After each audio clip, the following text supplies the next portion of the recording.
All right, ladies and gentlemen, good evening and welcome to Saturday Night Paratalk.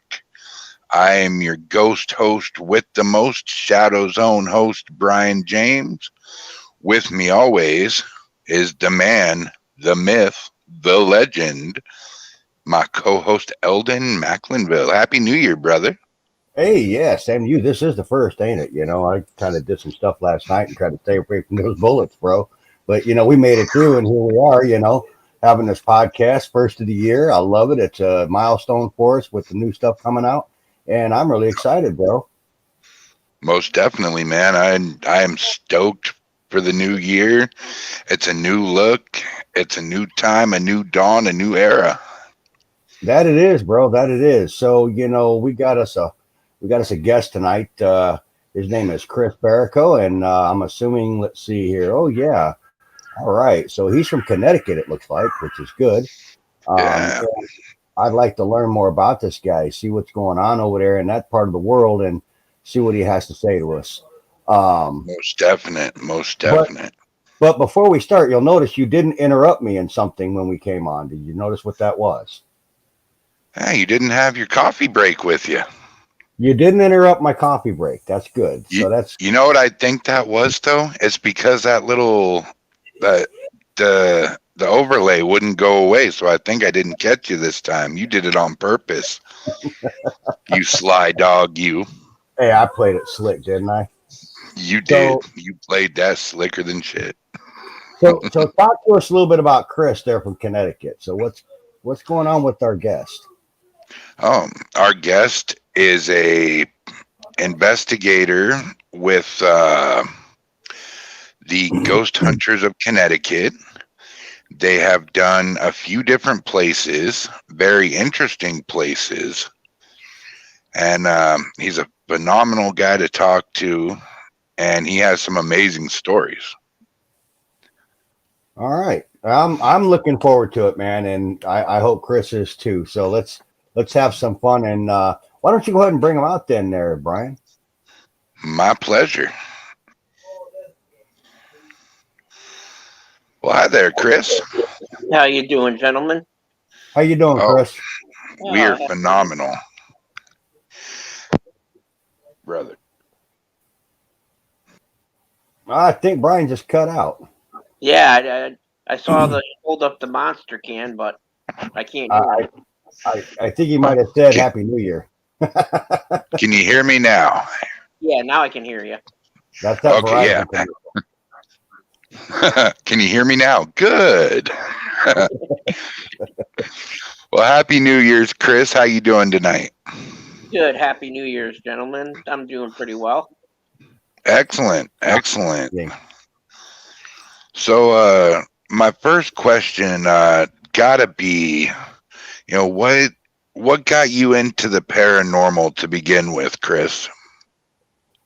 When my aunt passed away, and I saw her after she passed away, I was like, that didn't really just happen, did it? But it did. Oh, wow. So, can you go into a little more detail about that? Sure. I was staying with my grandmother at the time, and she was taking care of my aunt, and I would sleep in the living room on the couch.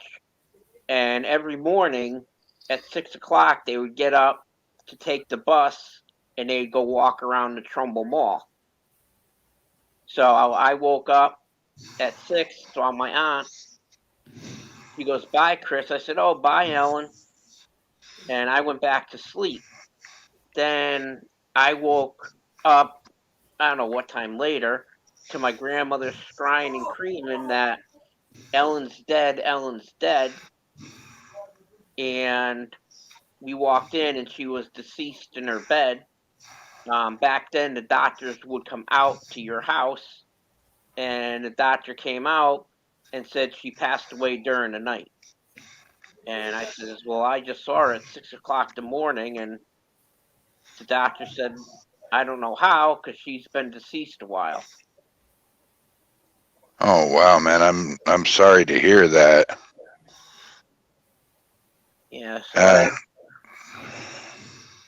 I started looking. I'm like, no, there's gotta be more to this. And then I started learning that, leaning that way. And then my grandparents were good friends with the Warrens. They lived like 4 miles from us. So my grandmother, I didn't know him at the time, says, "Oh, there's a guy that we know." She goes, "We have lunch with him a lot. You'd like to meet him?" I go, "Yeah."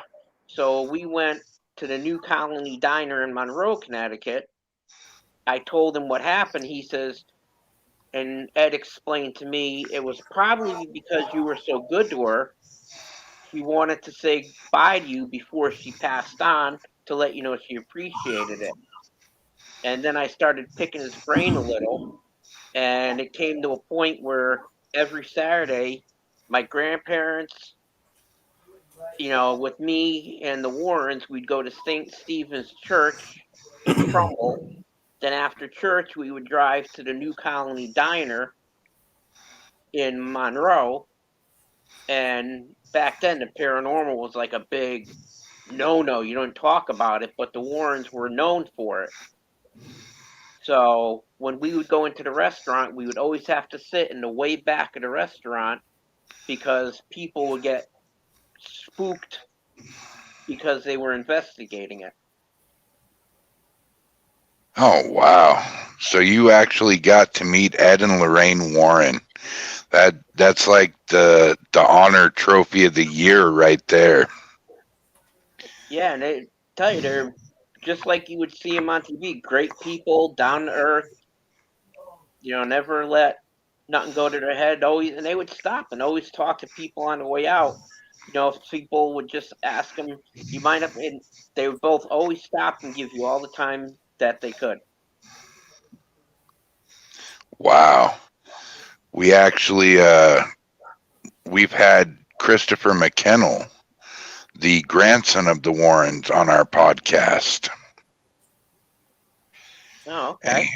he's just a phenomenal guy in general to talk to. Yeah, the whole family was pretty,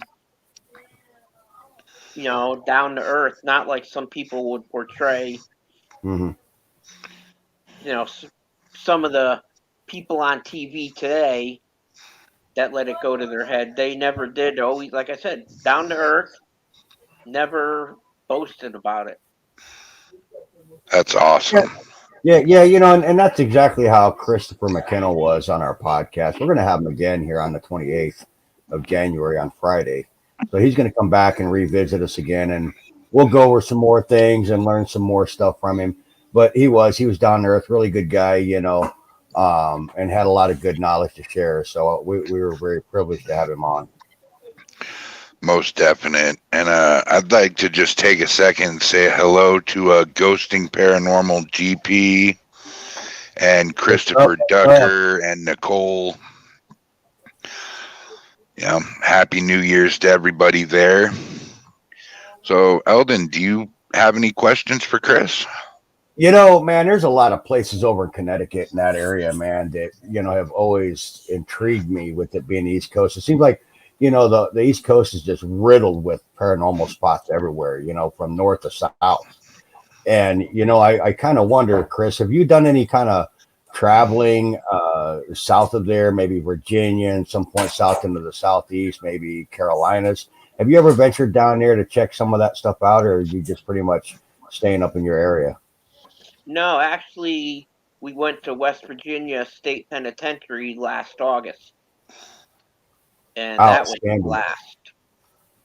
I bet it was. That had to be just a phenomenal visit right there. So, how was your experience at that location? It was we. It was cool. I could tell you because we were all talking. There was only three of us because we broke up into small groups, Hmm. and three of us, and we were talking because there's bats at night that fly around that penitentiary like crazy. So we Hmm. kept saying, "Look out for the bats," and we sat, and then we heard people talking behind us, and we thought it was the guides, so we turned around and said, "Oh, what?" And there was nobody there. And Oh no. yeah, just like we're talking now, we thought it was the guides. Then we were over, believe it was in a psychiatric ward. We had sitting there trying to do EVPs, and again, you heard footsteps clear as day, like somebody was walking up right behind you. Wow. We didn't get anything, no EVPs on audio, nothing in the photographs, but our personal experiences. Mm-hmm. And for an investigator, that's got to be frustrating that you didn't capture anything on EVP, but the personal experiences have to be phenomenal. Mm-hmm. Oh yeah, I mean it's always good. That's our quest. Any paranormal investigator, you want to get that video, that photo, that Class A EVP. Yeah. But like you said, when you have that personal experience, there's really to yourself nothing better. But people can take it or leave it. Like, yeah, Chris is just telling me that never happened.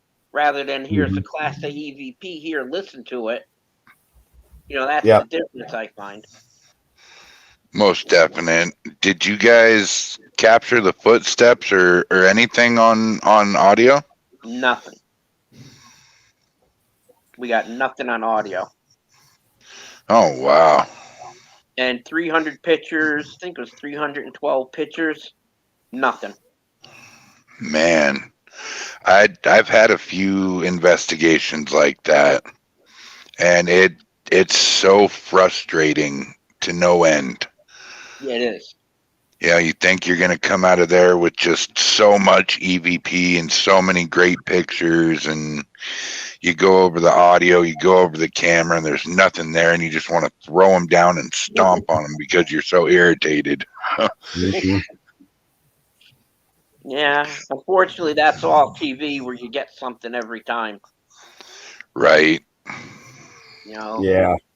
We all know in the real world, more often than not, you get nothing rather than something, and that's why when you get something, you post about it and you flaunt it all over the place because you're so excited.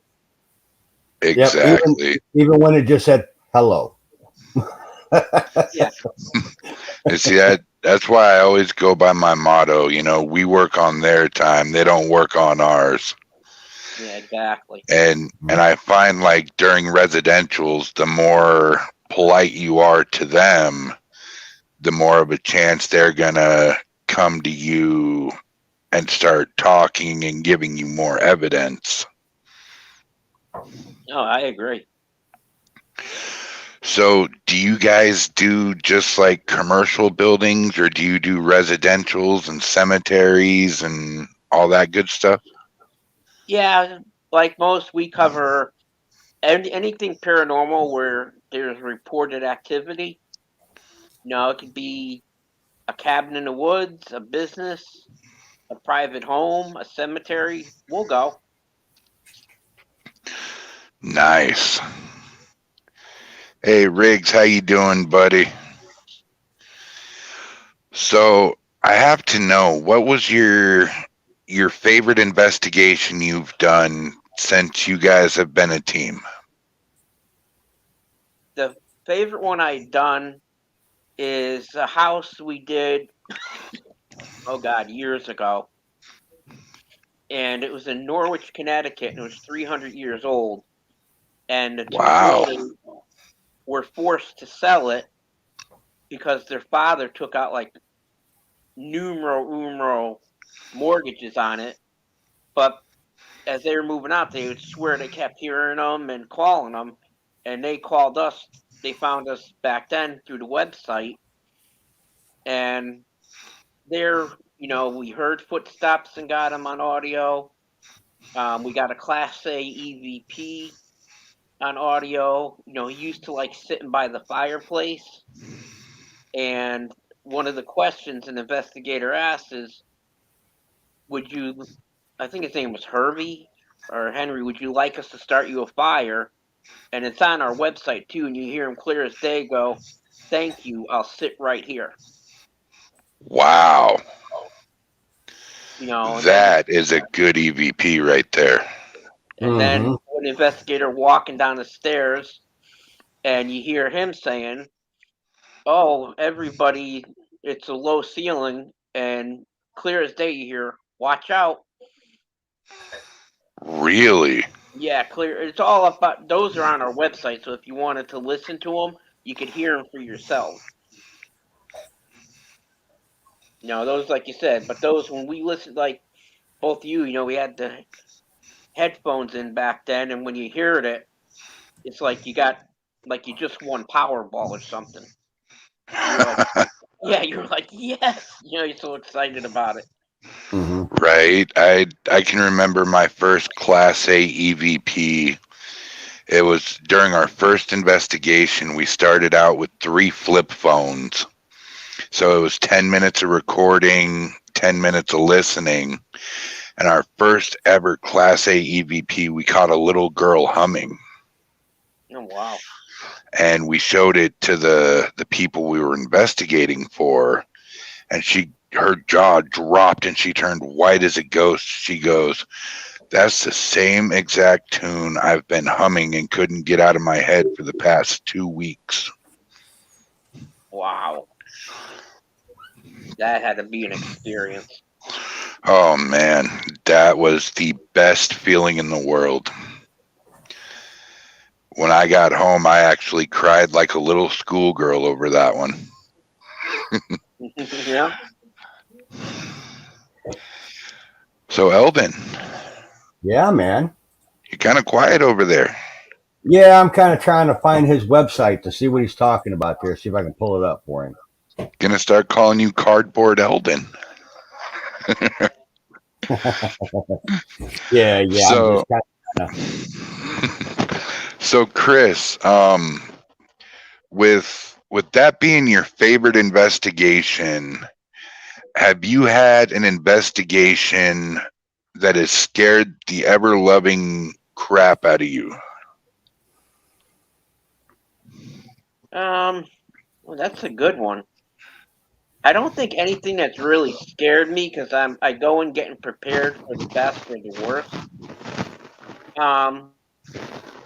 Probably startled the most where I jumped is when we were doing a house in the basement and they have the old dirt floors and you heard somebody scuffing behind me and I was alone in the basement and I heard like and I turned around, I didn't see nobody, it was pitch black. Yeah, I got the pucker factor going there. I could understand that. One thing I can't do is dark basements. just for some reason, basements and me have never really gotten along without a flashlight. Yeah, I bring my infrared down there. So, Chris, I'm on your website right now. So, where do I find that evidence you were talking about? Go under investigations. Okay. Then click on Norwich. Norwich 2? Yeah, it should. I don't know. I haven't been on it. It should be Norwich. Okay. And it looks like it's got an EVP there, the one on the left. Yeah, there should be a couple of them there. And all right. So, what we're going to do, give me just a second there.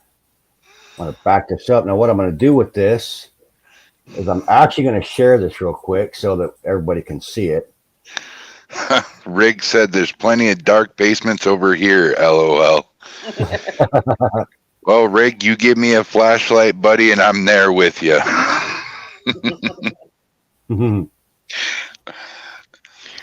See, it's all about being 6'5", being alone in a basement and smacking your head off of so many things that I can't even count how many times I've hit my head. Yeah, right. All right, so let me go ahead and share this real quick, and we'll pull this up. And let me know in the comments there if you can't hear it. I'll see what I can do to turn it up a little bit better for you. Anybody down here?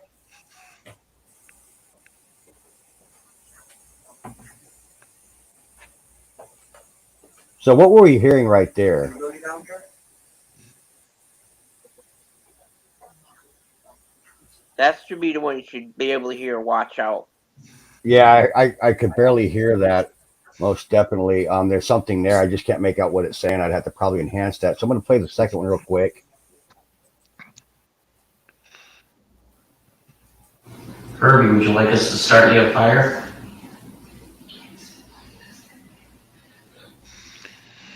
Oh, Wow. I just heard that.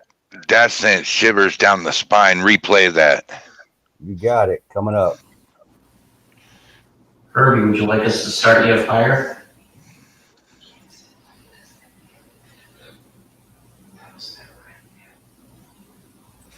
Wow. Wow. So Chris. what did you think that said, Chris? Thank you. I'll sit right here. That's what I hear. That's just about what I heard. Yeah. That's exactly what I heard. I mean, I don't get chicken skin very often, but I'll be a monkey's uncle if I ain't got goosebumps all over right now. That was a beautiful piece of evidence, Chris. Well, That's thank awesome. you. That is something to be very proud of. Yeah, I said that's why it's probably my favorite investigation. And even when we played it for the daughters, they got emotional and said that's their father's voice.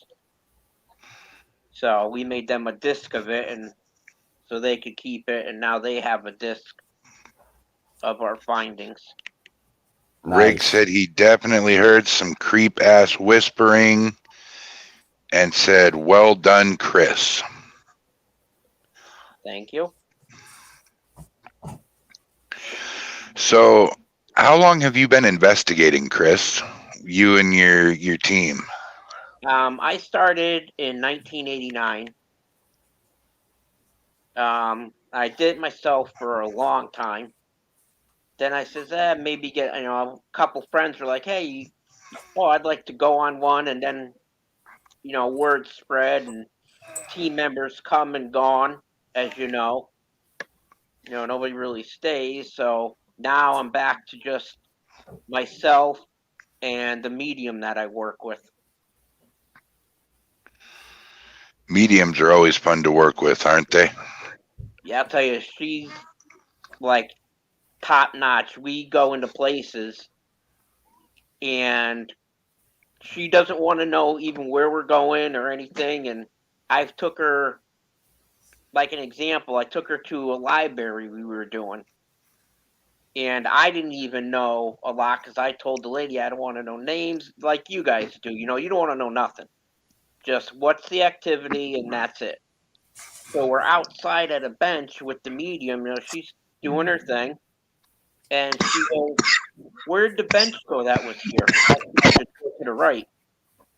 And the lady looked at her and her eyes popped wide open and goes, how did you know that?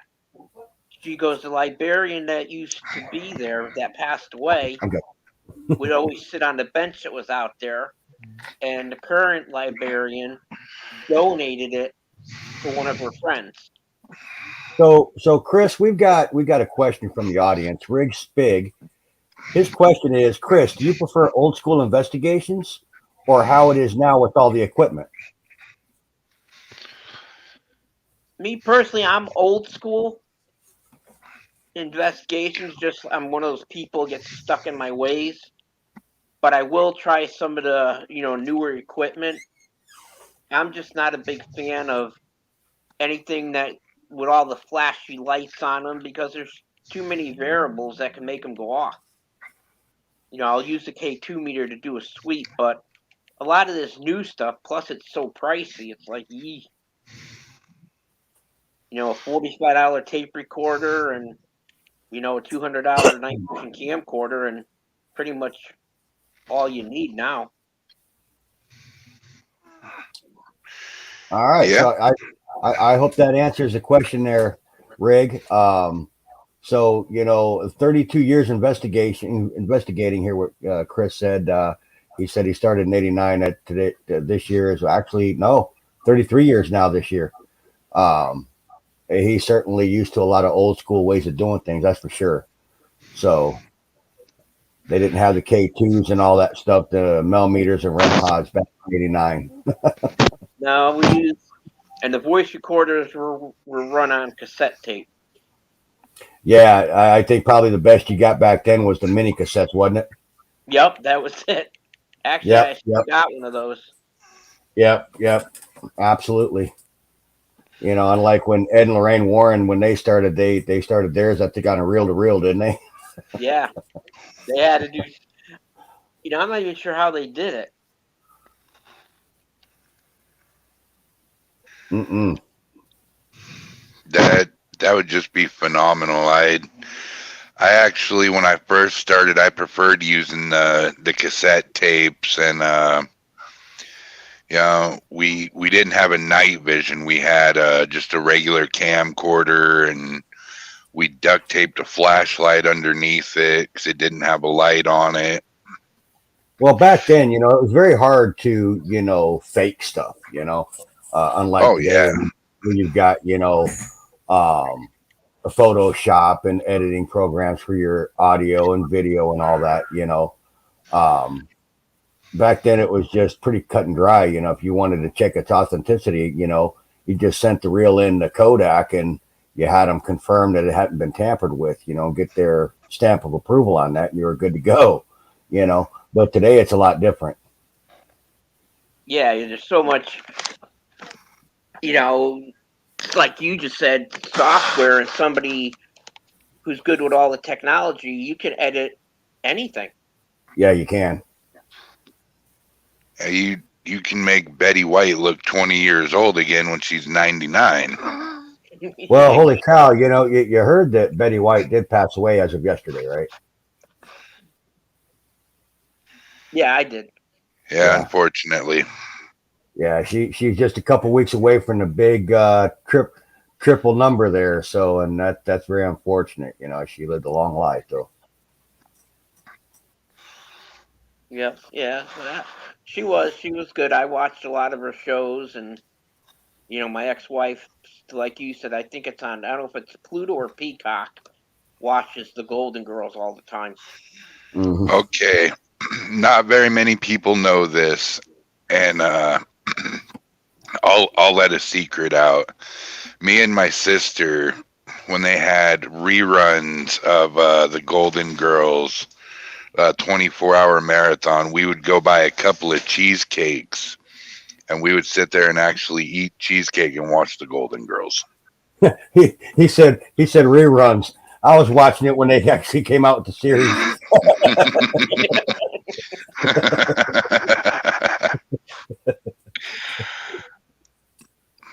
That's funny. Rick brought up a good point. Times and technology has changed, but the spirits are still the same. Yeah, you got that right, Rick. They are the same. Exactly. It makes me wonder what somebody from the 1800s would think about the cat balls, for example. All these different colors just going around. What do you think a spirit thinks about that? I don't know, but I'll tell you what, we're going to try to find out tonight. We've actually got 6 of them that we're going to be putting out there to see what happens with them. So, yeah. So Chris, out of all the equipment that's out there right now, do you have a favorite piece of equipment that's newer? The newest thing I just bought is night vision camcorder. Nice. That's the newest thing I bought. I do want to get some of the more modern equipment to try it out because it seems that's the way a lot of people are going. And I'm not closed-minded. I'm willing to give it a shot, and it can't hurt to try. That's a that's a very common question that's always asked. What's your favorite piece of equipment? And I look at the equipment like it's your toolbox. It's kind of like your hammers and your screwdrivers, and I can't say that I have a favorite piece of equipment. I have equipment for different types of jobs that we do. Yeah, exactly. I don't say you can't say that your hammer is your favorite tool or your wrench is your favorite tool. Your favorite tool is the one you need at the time. That's kind of the way I look at my toolbox.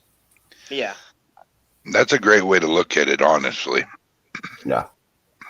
That's a good philosophy there, Eldon. Well, after Jason and I, we went through our team's equipment. I think we figured out we got $15,000 worth of equipment, between all of us, and to really pick out one piece or another that we feel is better than another piece, we just can't really say that. Yeah, actually said new equipment. I did buy a camera DVR system, and I haven't even used it because COVID hit literally right Mhm. after we had investigation. I ordered it, it came, and COVID that was it. And it's still, I put it in my case, but I haven't even plugged it in. Yeah. So Rig says, so Chris, what about experiments? I've done some experiments to see, with TV, to see, like, we all know how can I put it without, like, getting something, like we said earlier. I've experimented with ways how they make it happen. Like the most common with the K2, when they put it down on something, if you put a cell phone under it that people can't see and you send a text, it's going to make the K2 or whatever, the REM pod, whatever, it's going to make it go off like crazy. And if you time it just right, like say I hit send and I go 1,000, 1,000, and it blinks on 1,000, then I know, okay, I'm going to ask my question. I hit send and it's going to reply, boom, right on track. The walkie talkies and things like that, just different ways.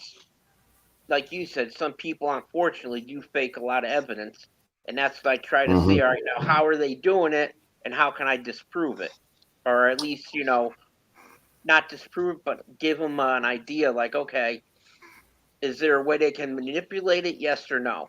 And if there is, then it puts question in your mind. Right. And so he also says, have you ever done the blind spirit box? I don't know if you know what he's talking about. I believe I do. If you're not real clear Yeah, I'm not familiar with that now. Okay, so what I believe what that is, and Rig, if I'm mistaken, please correct me. But I believe what he means is where you've got a blindfold on an individual that has the spirit box, and you've got another person in a different part of the building asking questions. And then what happens is they listen to what's coming out of the spirit box, and they just say what's coming out. Is that correct, Rig? Actually, you're partially correct. They put a pair of noise canceling headphones on as well. Right, they do. And Yes.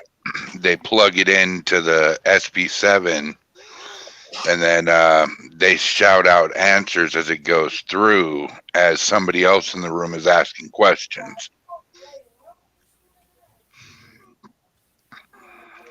Now that's something I would definitely like to try. Now that's interesting. Yeah, we've done that a couple times here at the Gila County 1910 jail, and it works fairly decently. I'm not. Yeah, okay. Thanks, Rig. So if there's any point I left out of that, Rig, just let me know.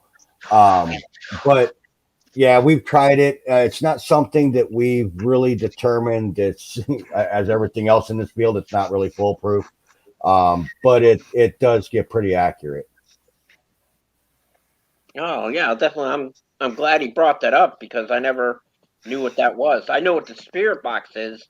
Obviously, we do use those, Right. but to try it blind like that, that's definitely something now I got to try. Yeah. Matter of fact, speaking about it, I just might actually try that trick tonight on that investigation. We're going to be there till like 5 or 6 in the morning, so we'll try that tonight. So see if we can pick something up on it.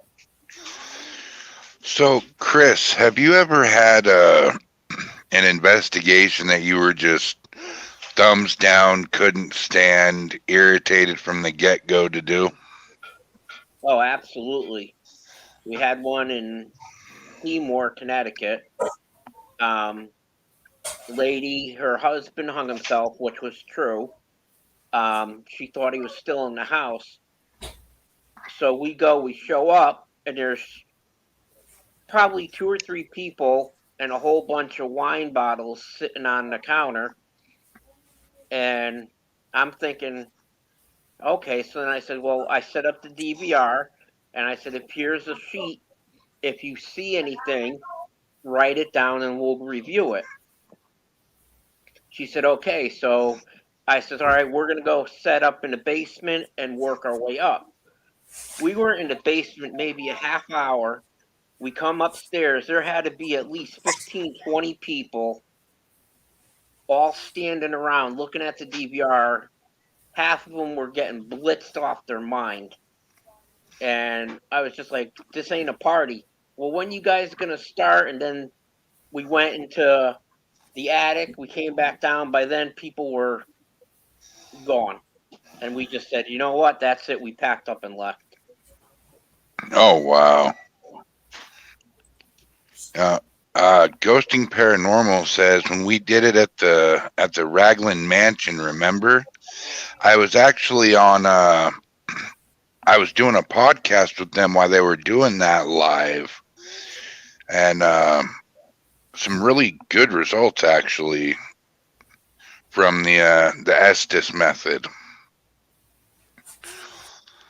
I was fairly impressed with that one. Ghosting Paranormal, if you don't know who they are, they're a really good team to follow on Facebook. Nicole Wade and her husband, they're absolutely phenomenal people. So, Brian, Chris, I'm gonna have to pretty much bug out of here, man. I've got to get going here, get this thing on the road here. So, Chris, pleasure meeting you, my man. Same here. Great things I've seen that I'm hearing you've seen all kinds of stuff, and 33 years investigating. I'm very intrigued, and I'd really like to learn some more from you. And Brian, I'd really like to see him back on the show if we can get him for a part 2 at some point, man. Absolutely. All right. Hey, you Eldon, you have a good investigation, brother. You guys be safe out there. You know I've got your back from Spokane. Absolutely, bro. We'll do what we can from Arizona here, and we'll get some footage and some pretty good stuff, man, and hopefully throw it out there. And Chris, we'll share what we can find, dude. Yeah, that'd be great. Okay, everybody, I am out of here. I've got to get to this investigation. You guys have a good night, and we'll see you on Friday's podcast. We'll be here. Heck yeah. All right, guys, take care. Take care. You too, brother. Well, now it's down to 2, Chris. Mono e mono, man to man. So you've been investigating since 1989. Correct. That's quite a long time to investigate. What are some of your personal experiences you've had throughout the years? I've had my head touched, not like, people like a light touch, but like somebody like that on top of your head when they'll do that. I had that happen. I heard my name called. I felt like somebody was right up behind me, like I said earlier when I was walking.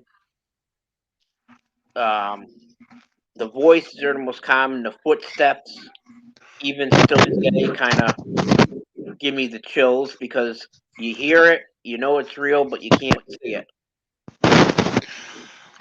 Yeah, the footsteps are always something that got me. Because you don't know what's next. Am I going to get hit? Am I going to get kicked? Am I going to get pushed? Yeah, exactly. You're always kind of dreading it a little bit. Yeah, it's always in the back of your mind. What's coming up next? Right. So, out of everything you've experienced in your investigating career, what would you say would be your top 3 places that you investigate? The top 3 that I liked, that I enjoyed the most. Yeah, your top 3 favorite investigations. Now, not far as activity wise, but just enjoyed being there. West Virginia State Penitentiary was awesome. Eastern State Penitentiary was awesome, and that house we did in Norwich. What did you capture at Eastern State? There we captured a shadow figure. I don't know if it's up on my website or not yet, but we captured a shadow figure walking across the hall, and it's pretty defined. It ain't just like a blob where you can be like, it's a stain, but you can pretty much make out what it is. And then when I said you got a female warden, you hear a big, ugh. We got that on our EVP. Nice. So, of course, they didn't have, they didn't want a female warden, even though they had female prisoners there.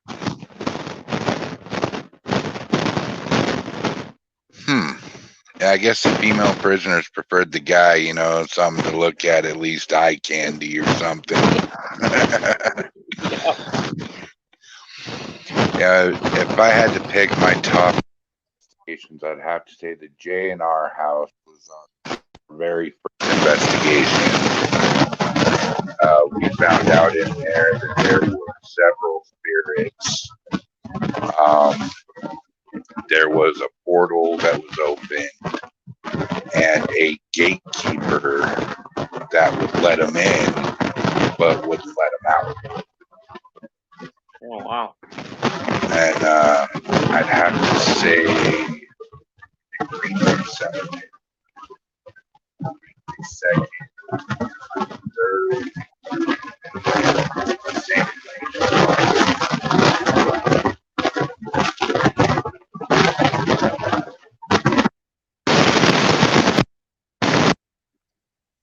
I would never investigate the same thing I did the first time. I kind of walked in there with a cocky attitude.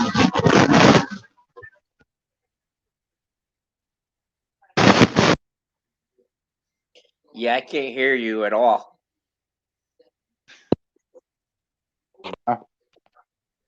No, I can't hear you at all. Oh, one second.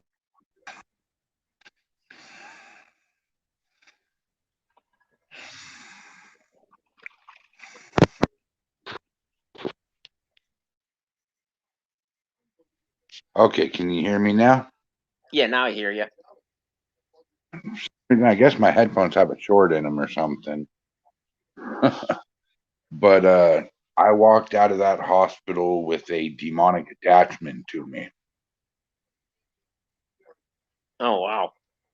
And instead of figuring out what was in there before I started taunting, I just started taunting right away. Yeah, that's usually not a good idea. Yeah, learned my lesson real quick as a young investigator. Yep. Taunting is never good. Riggs said you sounded like someone opening a pocket of crisps. Thanks, Rig. Glad you always got my back, buddy. So, where would be your 3 favorite places to investigate if money was absolutely no problem? Oh, wow.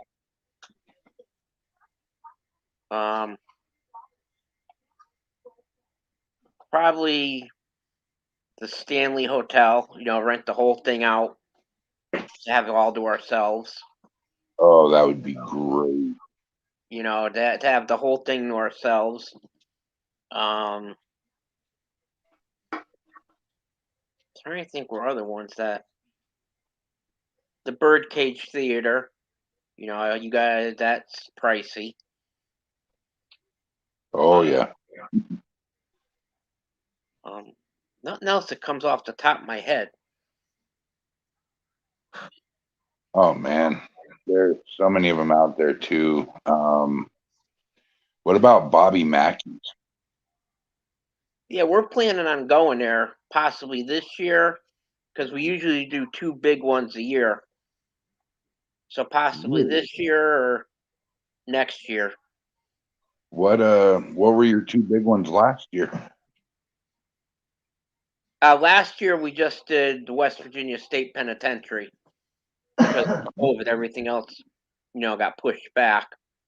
But this year we're going to be going to Pennhurst in Pennsylvania, and Bobby Mackey's could be the other location, or there's an old school, the Hillsdale house we're thinking of going to. I've heard a lot of good things about the Hensdale house.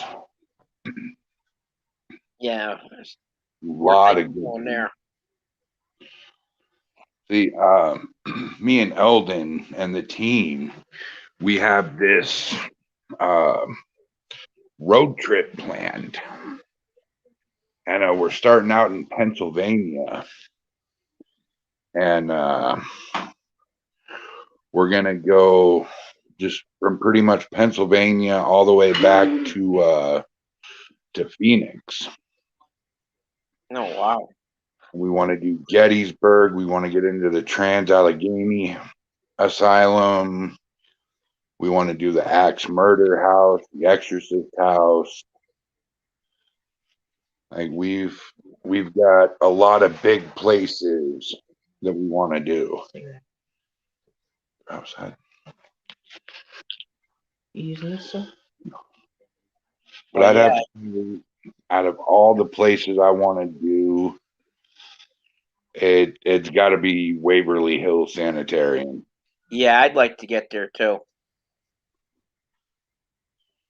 But after West Virginia, anything that's more than 8 hours, I'm flying. That was an 11-hour ride for us to get there. Oh, man.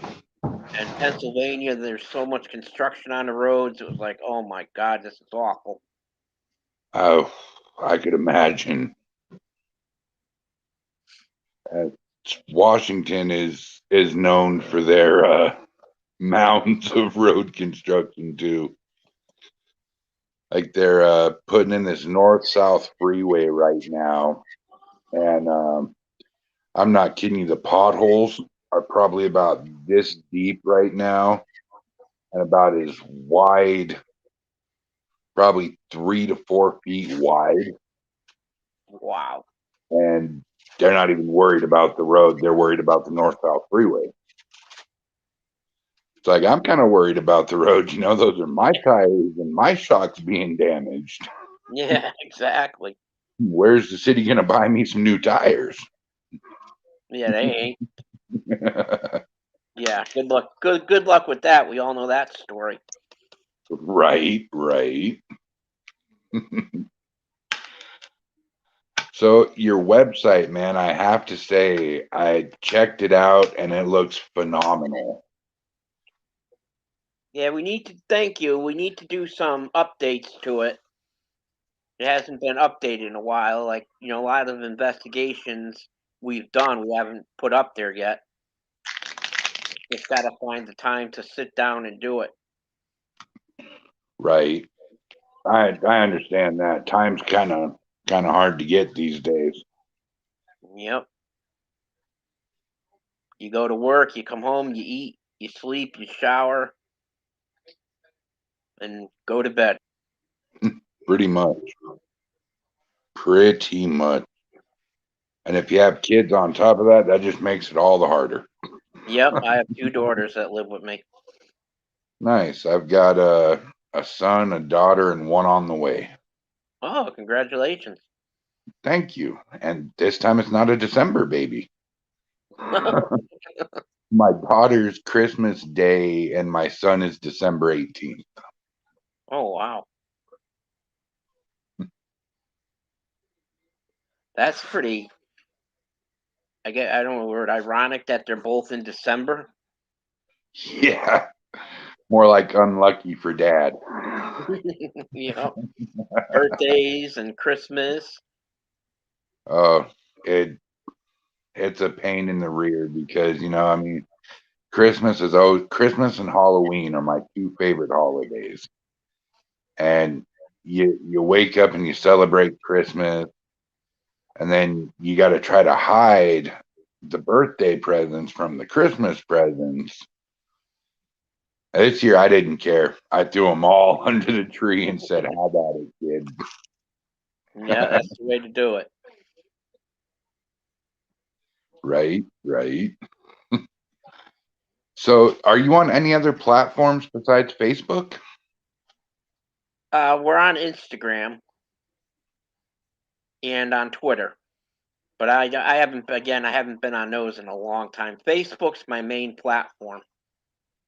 Gotcha. So, if anybody wants to get a hold of you or anything like that, their best way is on Facebook.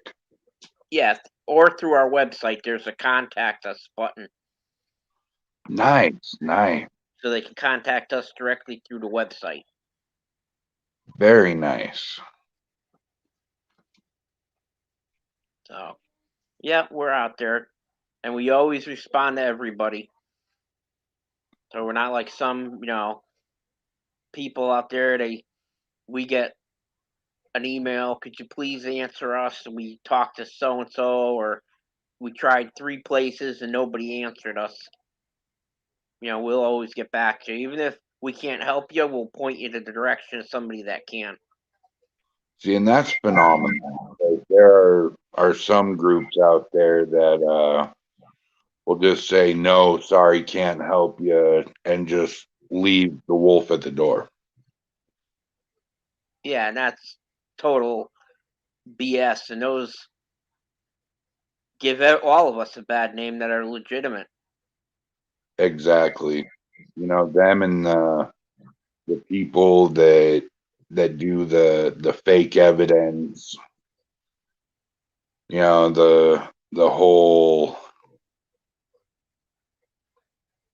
uh oh, I'll just say it, the Zach effect. Yeah, yeah. I liked that when it first came out, but then the dramatics and everything just came to the point. I can't watch it no more. I haven't been able to watch it in years. Yeah, I haven't. It just, how many times can you get possessed or attacked? I mean, come on, how many Right. times you thought you would have been at least, it's just ridiculous. And then running and screaming. Well, if you're going to run and scream every time, maybe it's time to get into a new field. Right. It says 100%. Couldn't agree more. And the thing that gets me is if you're running from a spirit, I hate to tell you this, but they are 1,000 times quicker than you. Yeah, I just wondered that too. Where are you going to go? Right? You ain't running through the wall. They'll meet you. Yeah, I always wondered that. Where do you think he's not going to go? Wherever you're going to go, especially if you taunted it, that spirit's going to follow you, and you don't know for how long, but it's going to follow you. Right? And if you taunt it, they have all the reason in the world to come and follow you. Yeah, and they will.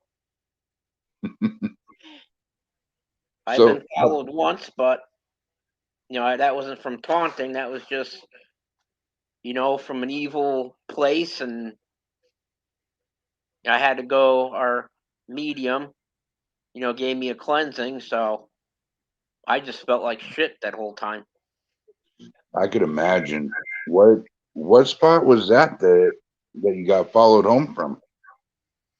I don't remember the investigation, what one it was, but I just remember we were doing EVPs, and I was just like, "Oh, that's what." Because I said, "I don't believe in demons. I don't think they're real. I never got any proof or evidence." And then I came home, and then the next day I just started feeling like really depressed, and then just got to the point I lost my job, and things in my life just started spiraling. I couldn't sleep, and I asked the medium, "What do I do?" She goes, "Come see me," and she gave me a reading that said, "You have an attachment." And she said it was a succubus who followed me from the location we did. and she did the cleansing, and then I was better, and then I'm like, well, I ain't gonna say that about demons no more. Yeah, no, right. The one that followed me home, man, it ruined my team, like completely took us out of our. I mean, we were on a red hot streak, on the cusp of getting a TV show. We were investigating 4 or 5 nights a week. We were considered the hottest paranormal team in the Northwest. And man, it put a stop to that. I almost lost my family because of it. I was bedridden. Anytime somebody would open that door, I was screaming obscenities. I was throwing stuff, and 6 sagings and 3 blessings it took to get it off of me. Wow. Rick says, worst thing to do is run. Always stay strong and confront them. And Zach is a little, starts with a B, ends with an H. I agree. Rick, I love you, dude. Well, he's not wrong. True, true. So we're nearing the 1 hour mark here, Chris, and I know you wanted to keep the podcast an hour. Is there anything you'd like to let our viewers know before we end? Just anybody, we travel up and down. We're based out of Connecticut, but again, we go as far as we need to. And if it's out of where we're able to go, we'll reach out to another group and we will get you in contact with somebody. So contacting us, you're not going to be left hanging. And we never, like most groups, never charge for an investigation at all. Before we go, I have to ask you about that, man. What do you think about the paranormal investigators that actually charge clients for investigating? What's your take on that? They should just get out of the field. If you can't afford to be self-sufficient and you got to rely on others, then this ain't for you. Agreed, 100%. Happy New Year, Keith. Rig wants to know before you go, what is your team name? Ghost Hunters of Connecticut. And they can find you on Facebook, correct? Correct. Awesome. All right. Well, we're going to go ahead and end the podcast. If you want to stay in the back and not hang up right away, there's a couple of questions I want to ask you personally. Yeah, and we'll go from there. Sounds good. All right. Well, it was great talking to you, Chris. Thank you for coming on the show, buddy. Thanks for having me. All right. Bye-bye. Bye. All right, ladies and gentlemen, boils and ghouls, Happy New Year. It's the new start to a new year, a new podcast, and to let everybody know, the podcasts will be from now on. Wednesday is our worldwide Paratalk. Friday is our ShadowZone Paranormal Podcast, and Saturday is our Saturday night Paratalk. We will be on at 7 p.m. those days, and we will definitely be posting, letting you guys know what's going on and when the show is going to begin. From all of us here at Global United Paranormal Foundation, Happy New Year's. Be safe. I hope your year is awesome, guys. And make sure to watch the new ending. Talk to you guys later. Bye-bye.